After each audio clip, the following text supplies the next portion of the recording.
E aí, pessoal, bem-vindos a esta nossa análise sobre o livro incrível do Rassoul Namazi, Leo Strauss and Islamic Political Thought.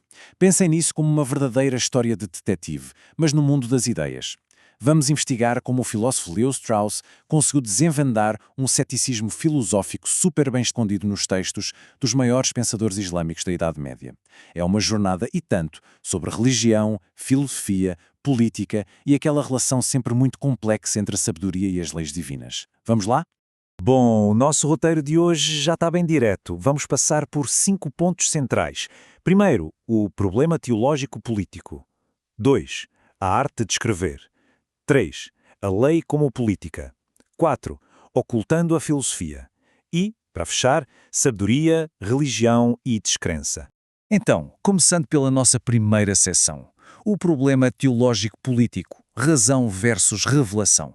Essa é basicamente a semente, a grande faísca que deu início a toda a jornada intelectual do Strauss. Mas, afinal, o que é esse problema teológico político? Para a gente entender a visão do Strauss, temos que pensar que as sociedades políticas antigas eram, na sua essência, instituições teológico-políticas. O que isso significa? Significa que a tradição religiosa mandava em tudo. Era a autoridade máxima, exigindo obediência total. E é bem aí que a filosofia entra como um elemento meio rebelde, sabe? Porque a essência dela é questionar e buscar respostas independentes, o que acaba batendo de frente com a autoridade de quem está no poder. E aqui a gente vê esse impasse com clareza, pensa num cabo de guerra. De um lado a razão, aquela investigação cética que não aceita nada pronto e quer descobrir verdades testando a natureza. Do outro lado, a revelação, baseada em leis divinas absolutas que pedem só uma coisa da sociedade: fé e obediência. O Strauss percebeu que essas duas forças são como água e óleo, elas não se misturam perfeitamente. A natureza da filosofia, de perguntar por quê, fatalmente cria um atrito enorme com os dogmas sagrados que mantêm a comunidade unida.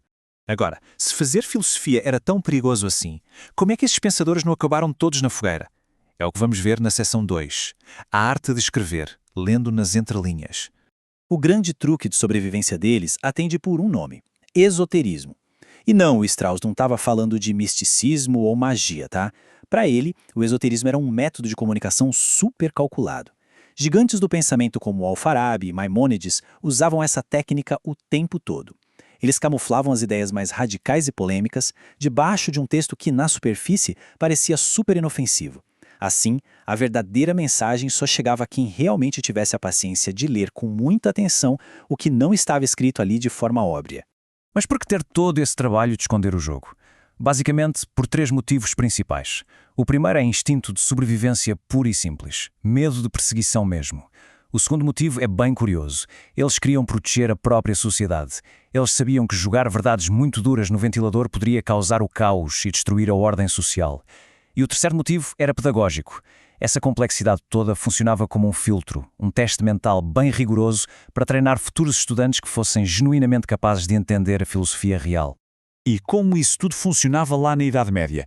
Vamos avançar para a seção 3, a lei como política, Islão, lei e Platão. Aqui tem um detalhe que muda o jogo todo. Nas análises do Strauss, o Islã e o judaísmo são religiões de lei. Ou seja, elas criam regras super específicas para tudo, desde a vida pública até o que se faz dentro de casa.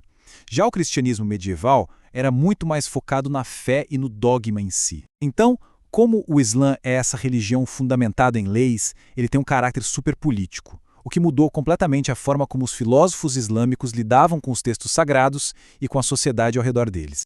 Dá só uma olhada nessa citação. O Strauss encontrou isso num texto do Avicena, perdido numa biblioteca de Berlim lá em 1929. Essa frase foi a grande sacada de mestre dele. O Avicena diz que a profecia e a lei divina não estão ligadas a coisas abstratas e metafísicas, mas sim diretamente aos tratados de ciência política do Platão. Sensacional, né? E o motivo para eles preferirem Platão é muito prático. Como a religião islâmica era pura lei e política, nomes como Al-Farabi e Averroes sacaram que os textos políticos do Platão, em obras famosas como A República e as Leis, eram um molde perfeito para entender a Sharia, a lei islâmica. O Aristóteles era reverenciado pela lógica, com certeza, mas para destrinchar a lei divina como uma engrenagem política, aí o Platão era o guia perfeito. Então, a gente já sabe por que eles se escondiam e de quem eles liam.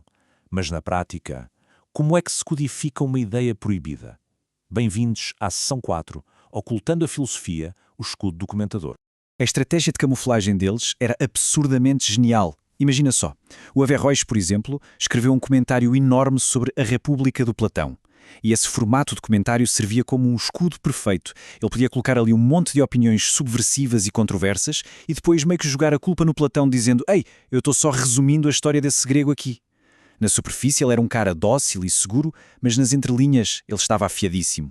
Tá, mas se você é o leitor, como é que se decifra isso hoje? O Strauss praticamente montou um manual de detetive para nós. Passo 1. Fique de olho naquelas omissões gigantes, sabe? Aquilo que claramente deveria estar no texto, mas desapareceu. Passo 2. Procure contradições. O autor diz A na página 5 e diz B na página 10. Ele está forçando a sua mente. E o passo 3. Analise citações que parecem erradas. Quando um gênio comete um errinho ao citar uma fonte, é bem provável que a verdadeira mensagem dele esteja escondida justamente nesse erro intencional. E aí a gente chega na pergunta que não quer calar. Depois de usar todas essas técnicas de detetive de leitura, o que a gente descobre sobre a verdadeira fé desses gigantes intelectuais lá da Era de Ouro do Islã? Eles realmente acreditavam na religião deles de coração? Isso nos traz para o ponto alto da nossa investigação. Seção 5. Sabedoria, religião e descrença. A utilidade da fé. É aqui que a coisa fica super instigante, porque a gente vai entrar de cabeça nas conclusões bem provocativas do Strauss sobre o que esses caras realmente pensavam e se eles eram, no fundo, descrentes. Olha só o caso do Alfarabi. Quando Strauss foi investigar os resumos que ele fez dos textos do Platão, algumas coisas que ele escolheu não escrever acenderam um alerta vermelho enorme. Num livro inteiro sobre os princípios da filosofia, o Alfarabi simplesmente esquece de mencionar a imortalidade da alma e nem toca no assunto de vida após a morte. Para quem está lendo nas entrelinhas, como o Strauss ensinou, essa ausência calculada era o Alfarabi dizendo silenciosamente que estava rejeitando todas aquelas ideias sobrenaturais da época. Mas aí a gente tropeça num baita de um paradoxo, principalmente vendo essas palavras do Averroes. O Strauss defende que, por mais que lá no fundo esses filósofos não acreditassem na parte sobrenatural dos dogmas, eles não queriam de jeito nenhum acabar com a religião. Pelo contrário, eles viam a fé como uma ferramenta estritamente indispensável. Era a cola que mantinha as massas educadas, garantindo que as pessoas convivessem sem transformar a sociedade em um caos absoluto. Tudo isso se amarra numa ideia incrível que o Strauss resgatou da tradição do Aristóteles. A religião é o quinto e o primeiro. O que isso quer dizer? Quer dizer que, se a gente for falar de buscar a verdade pura e filosófica do universo, a religião talvez ficasse lá em quinto lugar de importância. Mas, do ponto de vista prático e político, de manter as ruas seguras e a sociedade funcionando de pé, ela é, sem dúvida nenhuma, a prioridade número 1. E isso não é uma discussão que ficou presa lá na Idade Média, viu? Isso bate direto na porta da nossa realidade contemporânea. O atrito entre aquele pensamento totalmente livre e as regras inquestionáveis que sustentam o nosso convívio continua aí. A grande pergunta que fica é: como nós, nas nossas sociedades modernas, podemos equilibrar essa busca pela verdade nua e crua com a necessidade gigantesca de manter a estabilidade política? Qual é o limite de sabedoria que a nossa ordem social realmente aguenta? Fica aí essa reflexão provocativa para vocês. Valeu demais pela companhia hoje, pessoal, e até a nossa próxima análise.